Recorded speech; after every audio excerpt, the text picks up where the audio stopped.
বিসমিল্লাহির রহমানির রহিম। আপনারা যারা নিজের মেয়েদেরকে কলেজ ভার্সিটিতে পড়ান, উচিত তো না এটা।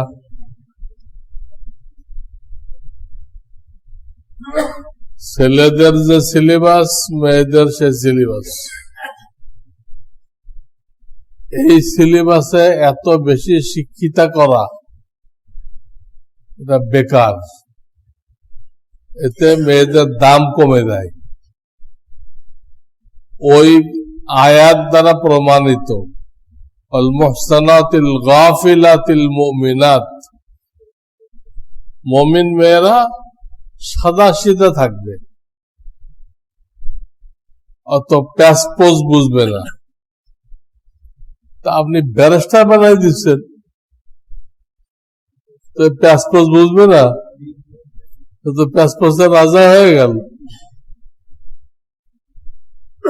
ও কোনো স্বামীর ঘর করতে পারবে? আপনি যে মেয়েকে ব্যারিস্টার বানান, তো মেয়েটা কোনো পুরুষের ঘর করতে পারবে?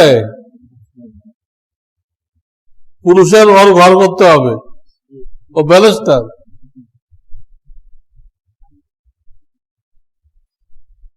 আমার এক মিতা ছিল, মিতা, উনি ইসলামিক ফাউন্ডেশনের ডিজি ছিলেন, ডিজি। এর আগে বিভিন্ন জায়গায় জেলা প্রশাসক ছিলেন। ওনার একমাত্র মেয়ে, খুব ব্রেনি। ঢাকা ভার্সিটিতে পড়াইছে, সব ফার্স্ট স্টার মার্ক। এখন কোন ছেলে মিলাইতে পারল না যে ছেলের নাম্বার এই মেয়ের থেকে বেশি, যে ছেলের পরীক্ষার নাম্বার এই মেয়ে থেকে, এমন কোন ছেলে মিলাইতে পারল না।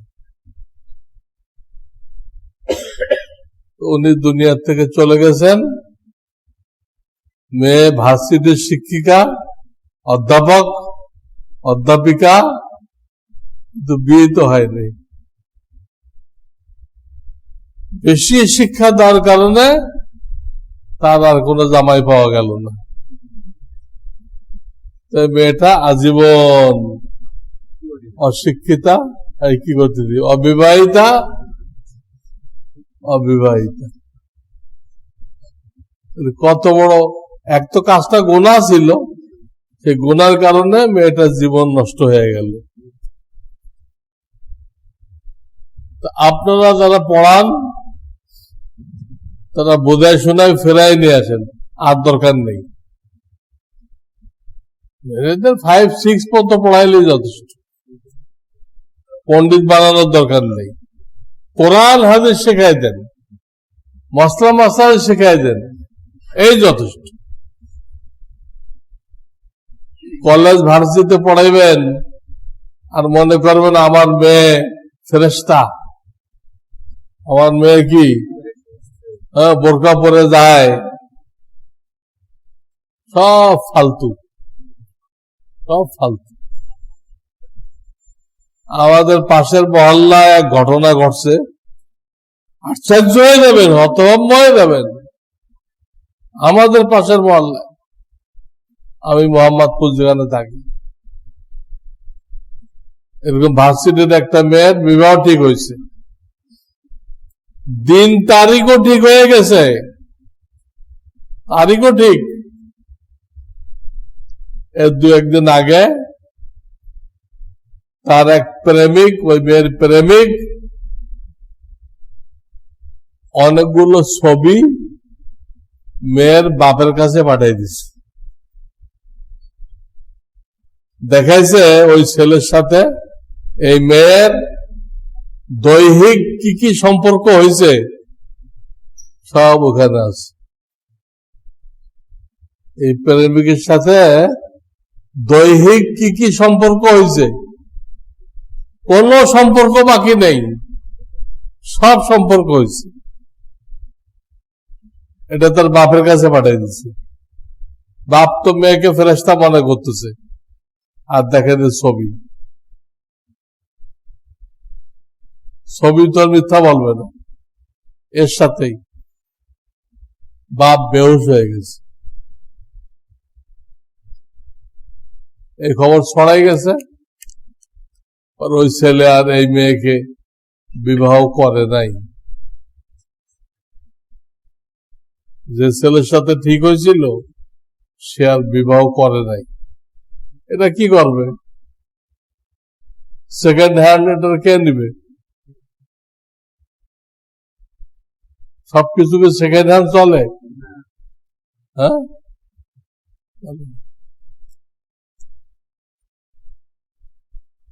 আমি একদিন বয়ানে বলছিলাম, একটা মেয়ে আপনার দেখে খুব পছন্দ হয়ে গেছে, এত সুন্দরী মেয়ে।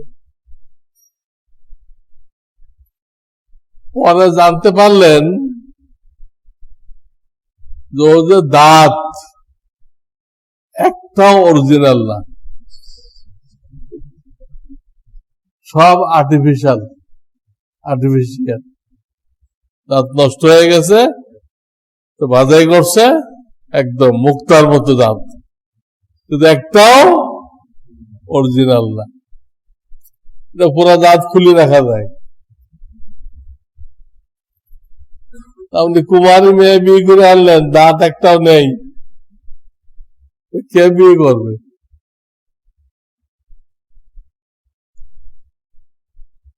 এই যে ঘটনাটা শোনাইলাম, খুব তাজা ঘটনা,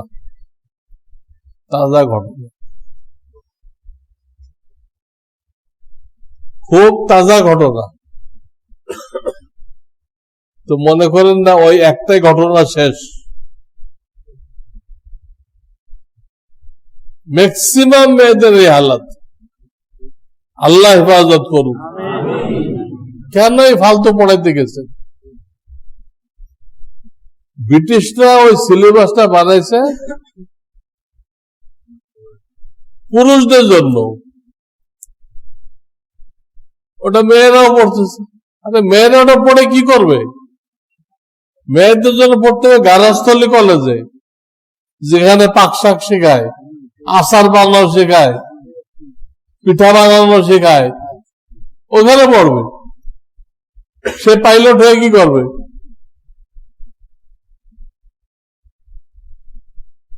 একটা জাম্বুজেট ল্যান্ড করতে সাহস লাগে, কি মেয়েদের আছে নাকি?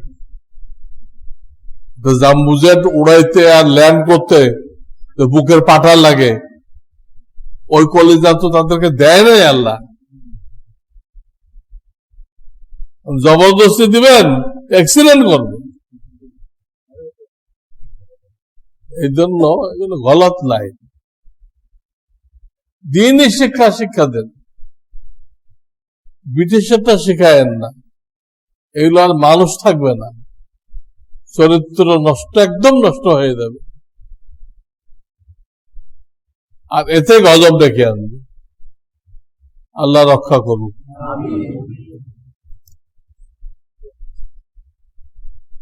এক মহিলা তার নিজ পরিবার চালাইতে হিমশিম খায়। এই অবস্থায় ওই মহিলার মায়ের ভরণ পোষণ দেওয়া সম্ভব না, যার ফলে ওই মহিলার মা অভিশাপ দেয়। মায়ের ওই অভিশাপ লাগবে কিনা, তার উপরে পতিত হবে কিনা। ওই মহিলার 3টা ভাই রহিয়াছে। তো ভাই যদি থাকে তাহলে মায়ের ভরণ পোষণের দায়িত্ব তো মেয়ের উপরে না, মায়ের ভরণ পোষণ দেওয়ার দায়িত্ব কার উপরে? ছেলেদের উপরে। মায়ের যে ছেলে, তারা ভরণ পোষণ দিবে। কিন্তু আজকাল অনেক মহিলা পাওয়া যাবে, তারা পড়ালেখা করছে এই জন্য, পড়ালেখা করে চাকরি বাকরি করব, বুড়া বাপ মারে খাওয়াবো। ভাই আছে কিন্তু দায়িত্ব তার, এটা বুঝতেছে না। সে পড়ালেখা করে চাকরি করে বাপ মারে খাওয়াবে, তো চাকরি করে বাপ মারে খাওয়াবে, তো স্বামী সংসার করবে কখন? স্বামী সংসারে কোনো কাজ নেই। হ্যাঁ, সব গলত তরিকা, সব গলত তরিকা। আর মহিলা পরিবার চালাতে পারতেছে না কেন? আর কি স্বামী নেই নাকি? স্বামী না থাকলে তো সে কোনো বৈধ ইনকাম করতে পারে।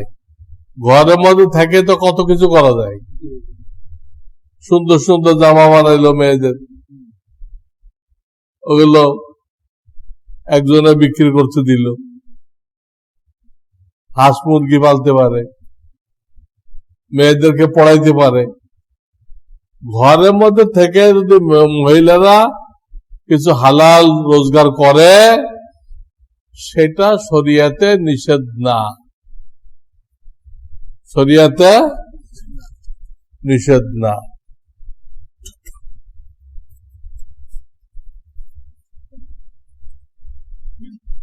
আর এক ভাই প্রশ্ন করছেন, মহারানা ঠিক করে পাত্রী দেখার পর যদি পাত্রী পছন্দ না হয় তখন করণীয় কি?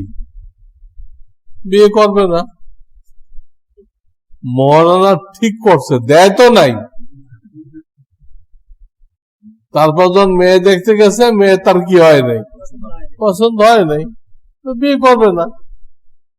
যে মহারানা ঠিক করছে ওটা দেওয়া লাগবে না। ঠিক করলে কি দেওয়া লাগে না? বিবাহ হইতে হবে,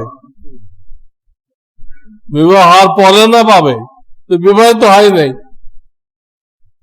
এবং প্রথম কাজ কিন্তু এটা, মেয়েকে বিবাহ করতে গেলে প্রথম কাজ এটা। তারা মোহর কত চায়, ছেলে ওটা দিতে পারবে কিনা, এটা 1 নম্বর কাজ। এইটা যখন মিল হলো, এখন ওই ছেলের মা বোনেরা দেখবে, তারা যখন ক্লিয়ারেন্স দিবে, ছেলে নিজেও দেখবে। কিন্তু ঘটা করে দেখবে না, গোপনে ঘটা করে প্রচার করে দেখবে না, গোপনে দেখবে। ঘটা করে দেখলে যদি ওইখানে বিয়ে না হয়, এই মেয়েটাকে পরে আর বিয়ে দেওয়া যায় না। আগের পাত্রগুলো এরা নিল না কেন? নিশ্চয় কোনো সমস্যা আছে। আসলে কোনো সমস্যা নেই, হয়তো তাদের পছন্দ হয়নি। একই মেয়ে একজনের পছন্দ হয় না, আরেকজনের হয়। এই জন্য যেহেতু এরকম হইতে পারে, দেখার পরে বিবাহ করলো না, ওটা ওই মেয়ের জন্য একটা দাগ, স্পট। এই জন্য সবসময় গোপনে দেখাইতে হবে, কেউ জানবে না। মেয়ের বাপ মা জানবে আর ছেলের বাপ মা জানবে, এছাড়া দুনিয়ার কেউ জানবে না। এইভাবে দেখাইতে হবে। বিয়ের আগে কোনো কিছু পড়ানো অনুমতি নেই। জমি বিক্রির আগে ক্রেতার নিকট থেকে যে বায়নার টাকা নেওয়া হয়, উক্ত টাকা নিসাব পরিমাণ হলে কি যাকাতের হিসাবের জন্য প্রথম দিন গণনা করা শুরু করব? যদি আগে টাকা না থাকে, আগের থেকে হাতে কোনো, তাহলে ওইটাই প্রথম টাকা। আর তা যদি আগের থেকে হাতে কি থাকে, টাকা থাকে, তাহলে এখান তো শুরু করবে কেন? বছরের মাঝখানে যত টাকা যোগ হয় ওগুলোর জন্য 1 বছর লাগবে না। ওগুলোর জন্য আপনার আজকে যাকাত দেওয়ার তারিখ, আজকে গতকাল আপনার কাছে 50 লক্ষ টাকা আসছে, ওই 50 লক্ষ টাকারও কি করতে হবে? যাকাত দিতে হবে। এখানে এই কথা বললে হবে না যে এই 50 লাখ তো এখন 1 বছর পরে নাই, দিব কেন?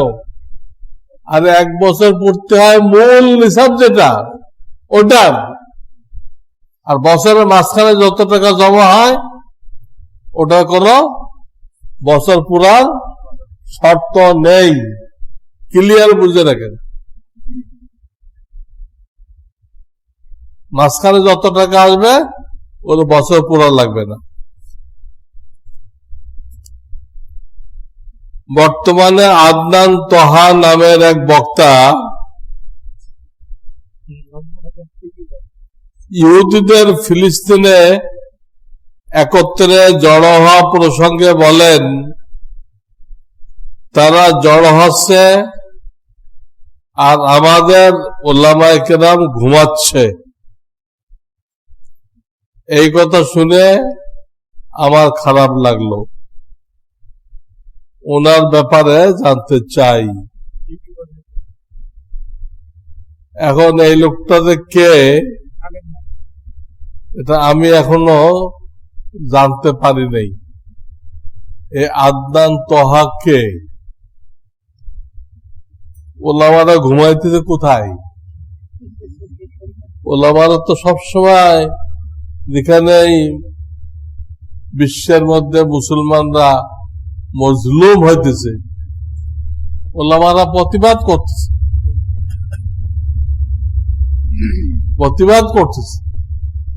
মিটিং মিছিল করতেছে। ওলামাদের কাজ এতটুকু, আর তাদেরকে সরেজমিনে সাহায্য সহযোগিতা করা তো সরকারের দায়িত্ব, ওলামাদের দায়িত্ব না। কাজে আদনান তোহা তা বোঝা যাচ্ছে এই লোক আলেম না, বেয়াদব টাইপের কোন মানুষ। আর না সে এইভাবে বলে কেমনে তারা জড়ো হচ্ছে আর ওলামা কেরাম ঘুমাচ্ছে। কোন ওলামা কেরামকে দেখে আসছো? উনি ঘুমাইতেছে না জাগতেছে? হ্যাঁ, আন্দাজে কয়ে দিলাম। এগুলো বেয়াদব পোলাপান। ইসমে আজমের দোয়া এবং আদায় করার তরিকা ও ফজিলাত বলে দিলে উপকৃত হইতাম। ইসমে আজম কোনটা এটা নিয়ে মতবিরোধ আছে। ওলামাদের এক জামাত বলছে আল্লাহ শব্দটাই ইসমে আজম, আর দ্বিতীয় একটা মত আছে আল হাইয়ুল কাইয়ুম, আল হাইয়ুল কাইয়ুম এটা ইসমে আজম। তো এটা আদায় করার তরিকা কি? কেউ বিপদে যদি পড়ে আর এটা অন্তরের অন্তঃস্থল থেকে পড়ে একবারই যথেষ্ট, তো আল্লাহর পক্ষ থেকে সে সাহায্য পাবে। আপনার অন্তর থেকে পড়তে হবে, অন্য মনস্ক পড়লে কোনো ফায়দা নেই। মূল কথা হলো অন্তরস্থল থেকে পড়তে হবে। এটা যদি পড়া হয় আয়াতুল কুরসির প্রথম আয়াত, আল্লাহু লা ইলাহা ইল্লা হুয়াল হাইয়ুল কাইয়ুম, তাহলে দুটোটা কিন্তু আসে যায়। এই ব্যাপারে দুটা মত আছে, একটা হলো আল্লাহ হাইয়ুল কাইয়ুম, এই আয়াতে সব আছে। এই আয়াতটা পড়েন, বিপদে পড়লে ইনশাআল্লাহ আল্লাহ আপনাকে সাহায্য করবে। সুবহানাল্লাহ।